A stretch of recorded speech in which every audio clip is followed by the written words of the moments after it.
Channel Heri Petani Indonesia selalu berbagi pengalamannya tentang bagaimana tata cara melakukan perawatan tanaman cabai, karena keberhasilan menanam cabai dipengaruhi oleh berbagai faktor, salah satunya pemilihan jenis pupuk tanaman cabai tersebut.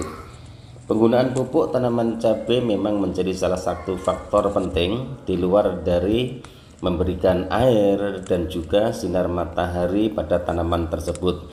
Terlebih lagi, tanaman cabai memerlukan unsur hara dalam jumlah yang cukup besar, teman-teman. Dalam hal ini, pupuk merupakan sebuah bahan yang terdiri beberapa unsur hara untuk menutrisi tanaman cabai tersebut. Maka dari itu, teman-teman, di sini saya ingin berbagi pengalaman bagaimana tata cara saya untuk melakukan perawatan tanaman cabai ini sehingga tanaman cabai ini masih mengeluarkan buah, kemudian bunga-bunganya masih produktif. Kemudian dalam hal budidaya tanaman cabai, saya sarankan buat teman-teman semua, jika ingin menjadi petani yang berhasil, butuh proses, butuh pembelajaran, kemudian butuh informasi sehingga informasi yang teman-teman dapatkan itu harus benar-benar akurat dari sumbernya masing-masing. Jika teman-teman menyukai video saya, like, komen, dan subscribe. Jika tidak menyukai, silahkan di skip saja, teman-teman. Di sini nanti saya akan menjelaskan semua bagaimana langkah-langkahnya jika tanaman cabai sudah berbuah, kemudian apa saja yang harus diberikan. Tonton videonya, mudah-mudahan bermanfaat.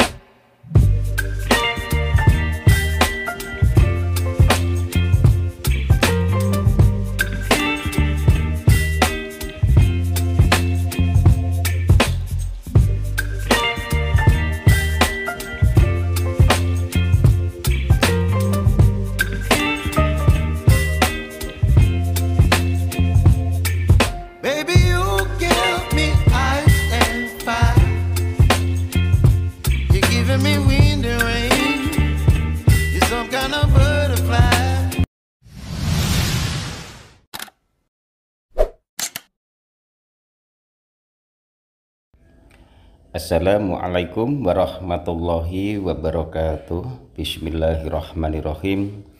Allahumma sholli ala sayyidina Muhammad wa ala ali sayyidina Muhammad.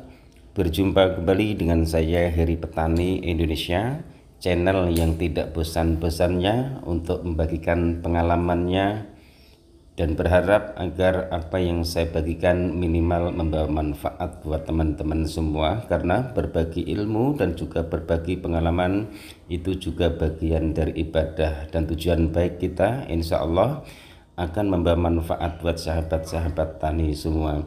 Namun sebelum saya menjelaskan semua tentang perawatan tanaman cabai ini, saya juga mengucapkan banyak terima kasih kepada sahabat-sahabat kami yang setia selalu mensupport kami dan selalu mendukung perkembangan channel Heri Petani Indonesia.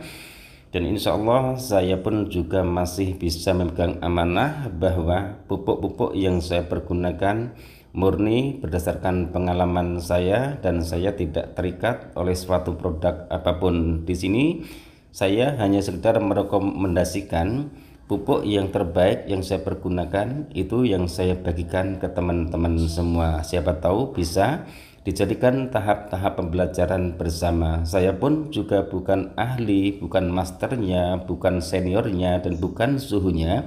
Bahkan saya bukan seorang profesor, tapi saya akan berusaha menciptakan inovasi-inovasi sehingga tata cara yang kami bagikan itu bisa menambah income ataupun pemasukan teman-teman semua jika melakukan budidaya tanaman cabai. Komoditas tanaman cabai ataupun buah cabai saat ini masih digemari oleh masyarakat Indonesia, bahkan dunia pun juga sangat menyukai buah cabai ini walaupun rasanya pedas. Namun kadang-kadang di saat tanaman cabai sudah mengeluarkan buah, tanamannya subur, serangan hama yang secara instan akan membuat teman-teman semua menjadi kalang kabut. Saran buat teman-teman semua, jika menghadapi hal-hal seperti itu, yang penting tenangkan pikirannya, kemudian fokuskan untuk memberikan bahan aktif apa jika tanaman cabai itu terserang jamur, patek, ataupun penyakit antraknosa. Di sini saya akan merekomendasikan sebuah pupuk, teman-teman. Yang pertama adalah si karbon. Si karbon kandungan silika dan karbon fungsinya dapat mempercepat penyerapan pupuk kimia dan juga mampu memberikan efek permajaan pada tanah sehingga tanaman tumbuh secara maksimal. Kemudian yang kedua adalah MKP, teman-teman. Pupuk MKP merupakan singkatan dari monokalium fosfat, teman-teman. Pupuk ini mengandung 52% fosfat dan 34% kalium. Fosfat berfungsi merangsang pembungaan serta kalium menguatkan tanaman dan buah. Pada intinya, pupuk MKP berfungsi merangsang pertumbuhan akar dan pembungaan serta mencegah kerontokan bunga dan buah.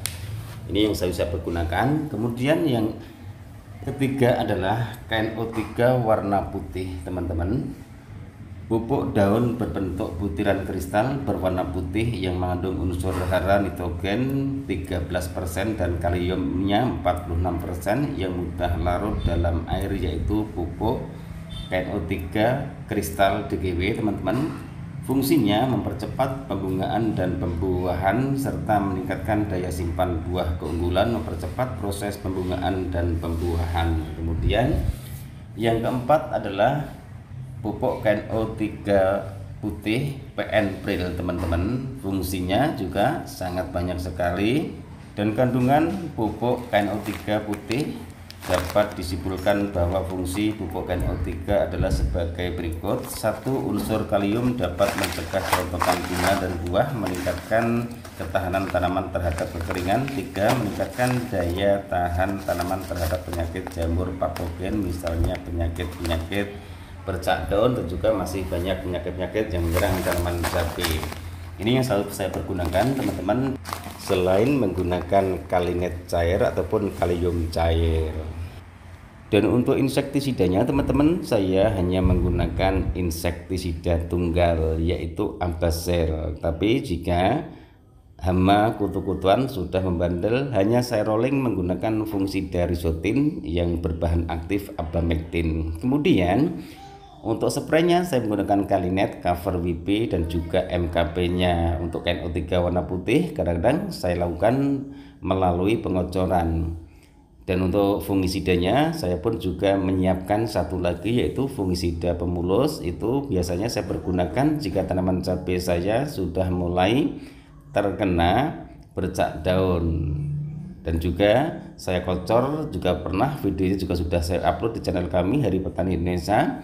Beyond M saya kocor, saya tambahkan dengan asam humat power soil, dan alhamdulillah hasilnya sangat luar biasa sekali. Jadi saran buat teman-teman semua, jika melakukan penanaman tanaman cabai, jika seandainya melalui penyepraian bercak daun, busuk daun, kemudian jamur itu tidak mempan, silahkan dicoba melalui pengocoran, hasilnya lebih efektif seperti yang saya lakukan di tanaman cabai saya di lahan yang satunya yang baru saya lakukan pemetikan ketiga kalinya. Jadi jangan berpikir nanti mikrobanya akan mati ataupun bagaimana. Yang terpenting adalah tanaman cabai itu bisa terselamatkan dari busuk batang, busuk pangkal batang, layu bakteri, kemudian juga layu fusarium. Itu pun juga harus dicegah sejak dini, karena layu fusarium itu terjadi biasanya penyerangannya melalui akar karena media tanahnya ataupun bedengan itu terlalu lembab, kemudian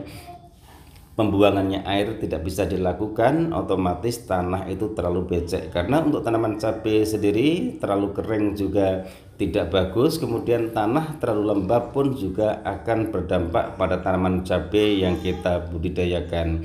Dan saran buat teman-teman semua, jika mengikuti metode saya, mengikuti sahabat kami Mitra Bertani TV, kemudian sahabat kami yang lainnya juga, ada Mas Udin, ada yang biasa dipanggil Profesor Udin. Jika penanaman cabai hanya satu kali di lahan itu saja, mungkin metode itu akan efektif dijalankan. Tapi jika seandainya sudah pengulangan penanaman, misalnya lahan bekas, tanaman cabai sudah dicabut kemudian ditanami kembali tanpa proses lahan, itu pun juga harus ada tambahan nutrisi. Jadi metode awal misalnya dalam satu lahan itu mengikuti metode si A, si B, misalnya Mitra Bertani TV ataupun Mas Udin, Untuk penanaman yang kedua kalinya di lahan bekas itu otomatis harus ditambahkan nutrisi, kemudian ditambahkan pupuk-pupuknya. Tujuannya apa?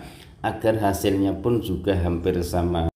Kadang-kadang teman-teman semua juga tidak bijak menggunakan plafon YouTube. Jika hasilnya bagus, teman-teman membanggakan metode itu dari siapa. Jika tidak berhasil, kadang-kadang teman-teman juga menghujat. Sebenarnya setiap narasumber ataupun siapapun juga yang mempunyai channel YouTube tentang pertanian, mereka semua selalu menjelaskan walaupun pupuknya itu sama, tapi usahakan cek dulu tingkat kesuburan tanah tersebut, kemudian lihat lingkungan, apakah tanaman cabai itu sudah banyak dibudidayakan, kemudian apakah tanaman-tanaman cabai yang ada di sekitar teman-teman semua itu sudah ada yang terinfeksi penyakit virus Gemini, kemudian Streptungo, Laifusarium, dan juga penyakit-penyakit antraknosa. Kemudian teman-teman juga hindari treatment jika tanaman cabai teman-teman sudah dalam keadaan darurat, kemudian menggunakan fungisida hasil racikan sendiri, sedangkan populasi tanaman cabai teman-teman semua itu mencapai 8.000.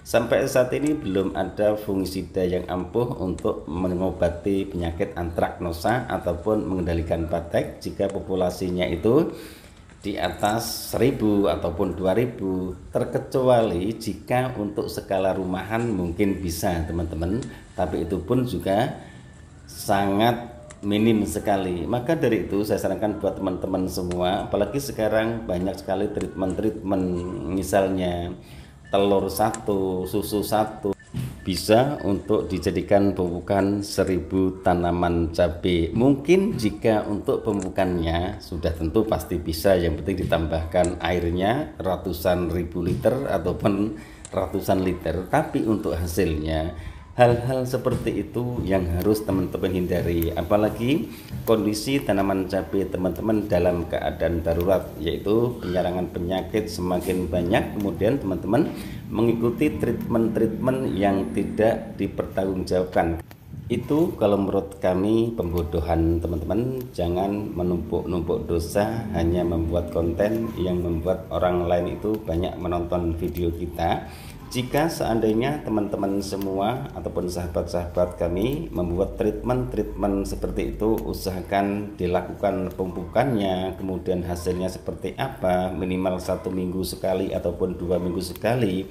Tanamannya pun juga harus dibuatkan videonya. Jadi intinya yang belajar itu tidak tersesat oleh adanya konten-konten tersebut. Jadi di sini saya ingin memberikan saran saja buat teman-teman semua, carilah narasumber yang benar-benar bisa dipertanggungjawabkan dan sudah bisa diikuti oleh sahabat-sahabat kami semua, khususnya para pemula. Mungkin hanya ini yang bisa saya sampaikan dalam video saya kali ini. Mohon maaf jika ada salah-salah kata. Niat dari kami di sini hanya ingin berbagi pengalaman.